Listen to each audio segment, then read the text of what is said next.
জীবনের সবচেয়ে বড় নিয়ামতগুলোর মধ্যে অন্যতম হল একজন নেককার চক্ষু শীতলকারী জীবনসঙ্গী।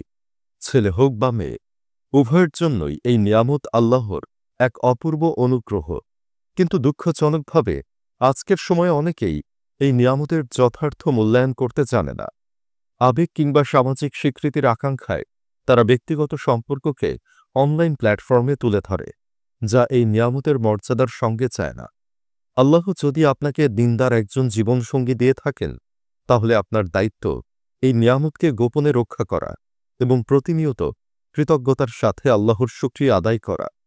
এই সম্পর্কের সৌন্দর্য হোক অন্তরে, আচরণে, ফেসবুক পোস্টে বা স্ট্যাটাসে নয়। ভালোবাসা দেখানোর জায়গা সামাজিক যোগাযোগ মাধ্যম নয়। ভালোবাসা প্রকাশ পাক বাস্তব জীবনের আচার আচরণে, আন্তরিকতায়। সবচেয়ে গুরুত্বপূর্ণ বিষয় হল বদনজর সত্য।